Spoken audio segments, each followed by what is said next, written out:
This video is not intended to encourage or glorify any kind of drug use. The sole purpose of these videos is to educate you on the dangers of what these substances can do to you. Please do not do any of the acts mentioned in this video. I repeat, do not do any of the acts mentioned in this video.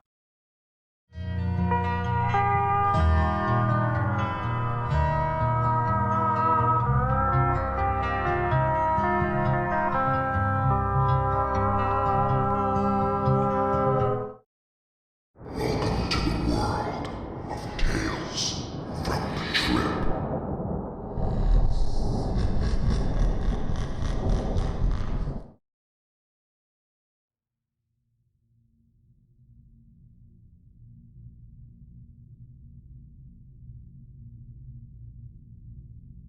It was New Year's 2024, and I was out at a party with friends where one of our mutual homies was DJing. I had a few beers and smoked a backwood with about 2 grams of weed in it before coming back inside to find a homie walking around with an open backpack full of mushrooms. I live in a larger city where people don't really care, and the party was packed, probably how he avoided any penalty for this. Anyway, we are close, so he just gave me some. I took about a quarter ounce of these mushrooms at around 1:45 a.m. while sitting under one of their dining tables like a gremlin. I went about the night and everything was wonderful and fun, even going down the block a little to shotgun another beer from the gas station and check out some abandoned buildings. I came back to the party around 2:30 and I was only more packed than before, but with many more unfamiliar heads. The sidewalk was lined with random people and the building was packed, so I kinda just tucked myself by the front door as to still hear the music. Around 2:50, I heard 3 loud pops from around the corner of the venue. I ran around and saw a man I thought was no older than 20 bleeding out from the side of his skull. There was so much blood it formed into a crimson pool completely covering the curb and the panel of the sidewalk he laid on. I called the ambulance and me and my friends began administering CPR. I checked his pulse while my friend's girlfriend gave chest compressions and this man's older brother administered the breaths. As she pumped, I felt his blood move through his wrists and simultaneously push more out of the hole in his head. I remember every cry and every frantic voice saying, "Stay with me, bro, stay with me, it's gonna be okay." It's crazy, but in these moments, everything became extremely clear. It was sobering in the moment, but as the ambulance took too long to arrive and finally got him, I began sinking back into the most terrifying trip of my entire life. About 20 to 25 people from the party, all closer friends, brought me home and stayed with me for a few hours as I had a full mental breakdown and experienced a mild psychosis. I was frantically checking the windows, begging for a benzo to try to end my trip and experience this with a normal brain, but even the Xanax I took after didn't help.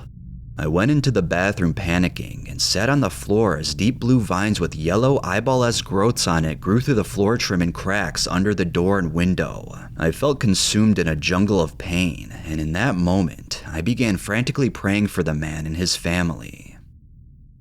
After that, I looked myself in the mirror and saw my sullen face transforming from dead to alive and bleeding from my eyes. I think I was just crying, but it was terrifying in the moment. Every time I closed my eyes, I watched my childhood memories pour from my own eyes and drain into a black void. I'm talking every field trip, every partner, all the stuff that my subconscious thought was important.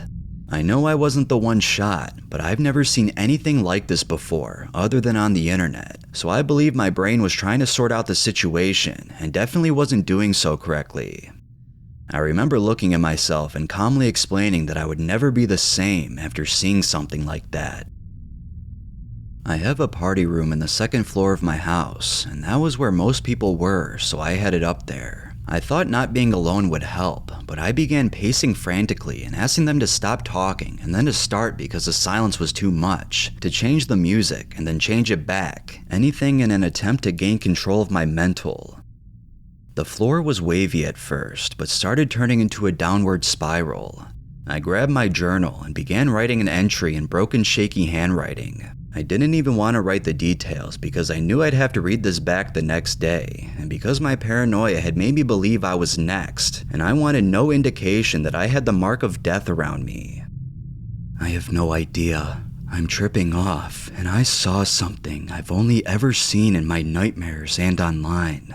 I feel bad to be in such a position where others care about me more than the kid who we watched carted to the hospital. prayers to him, blessed to be here to complain. After the journal entry and more pacing and freaking out, I realized there was a complete stranger dressed in a fur coat and a bear hat talking about how much therapy she's gonna need after this. I don't know why, but the terrifying combination of a bear in my house and the thought of having to unpack and live with this memory the rest of my life made me ask everyone to leave. This was around 5 a.m., and I asked my best friend and his girlfriend if they could stay upstairs on the couch just in case I had an emergence of psychosis or some other situation arose. Truth is, though, I was just paranoid and needed a tether to reality. I don't remember falling asleep, but I woke up in a puddle of tears. For weeks after the incident, I didn't go out. I was checking my windows constantly and scared every time my phone rang. I believed I was being hunted by death. I have dealt with paranoia my whole life and have managed my symptoms well up until this point, but the situation had made many of my visual hallucinations and paranoid thoughts return for a while after. Shadow people in the doorways, distorted faces in the windows, hands grabbing my ankles from under my bed, panic attacks and nightmares, the usual.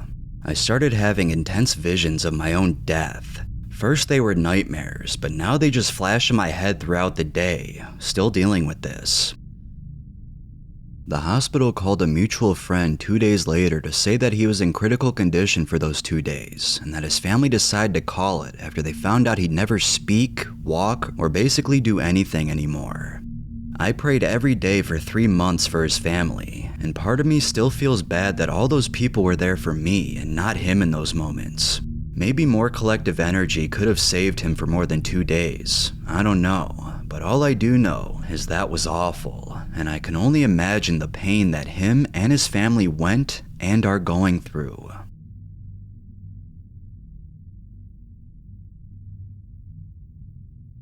God, what a harrowing story that was. I actually started shaking a little bit reading that. This is my message to the writer of this story. I really hope that you find peace and that there was nothing else you could have done to help the situation more than you already did. I'm glad you're even in the right state of mind to write out your terrifying experience in my Reddit community. I know how tough that must have been, but I hope typing it up and me reading it on the channel has made you feel slightly better, even if it was only a minor improvement.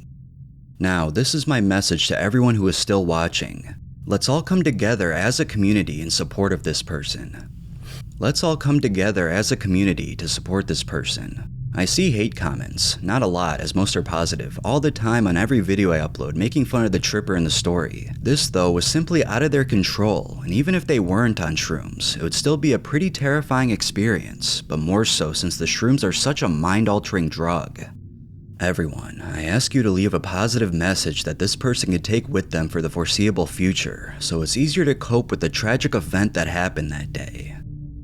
I am not done here though, as someone else commented a story about how their dad witnessed something similar while also tripping on shrooms. It would be nice to also give positive messages to the commenter's dad, and maybe they can show them that there are tons of people who support him. I know I can rely on you all to do this because this community is extremely loving and understanding, and I'm grateful for that every single day. Alright, let's read this last story. This story reminded me of a story my dad told me from when he was in his 20s. Him and some buddies took large doses of mushrooms he was growing and selling at the time. Anyway, one of those buddies had a mental break and attempted suicide by very deeply slitting his wrists. He said as soon as he saw the wounds, it was like reality stopped. He dissociated hardcore and believed he was in a movie and saw the blood and exposed fat and tissue as shitty gore effects from an old horror movie. He said he reached out to touch it out of curiosity before another friend slapped his hand away. Luckily, someone there had it together enough to get the dude to the hospital. This whole group of dudes on high doses of mushrooms spent the remainder of their trip in the hospital waiting room, hoping to hear any news about their friend. They were all having a collective breakdown, freaking out. They all thought he had died, as I believe he was unconscious when they arrived to the hospital. He survived, but ended up taking his life some years later, but it affected my dad deeply and still does to this day. He felt deeply depressed after this trip and was so for months after. His friend was never really the same. My dad didn't touch psychedelics for years after that. When he did again, he spent his whole trip having extreme suicidal thoughts. He had it set in his mind that he had to take his own life. Luckily, he had a friend there who spent 4 to 5 hours talking him out of it. These days, he can trip again in peace. I introduced him to DMT and he loves it, but that's a different story. The story maybe doesn't fit here, but this reminded me of it, as it's not too often you hear stories of people encountering real horrible things happening while tripping. Even just someone being sad when I'm tripping is enough to deeply affect me. I cannot imagine something like that. I found myself in some less than ideal situations while on psychedelics that have left pretty serious scars, but something like this would ruin me entirely. It's important to remember that you could not have done anything to save him. Wrong place, very wrong time. What happened was out of you or any of your friends' control. Don't beat yourself up over it. You should not feel any guilt after this experience, but the fact that you are tells me you're a kind and caring soul. I'm just going to read the last 2 comments that the original poster replied with, and then we'll end the video and hopefully not be traumatized. Thank you for sharing your story and your kind words. I go to therapy weekly when I can fit it in my schedule, and I found some great coping mechanisms for the intrusive thoughts and nightmares, but I think some of this imagery is going to take a long time to go away. You are right though. I think it's time I stop torturing myself with the idea of not saving him, and just be grateful to have given his family enough time to say their goodbyes. Thank you so much. Also, the self-harm aspect of this story is super scary because one individual's struggle can become a collective experience under that kind of psychedelic environment, and I'm just glad nobody else was injured. But my condolences to your father, as it sounds like even if it was long after, your dad lost a good friend to mental health, and nobody deserves that pain, internal or external.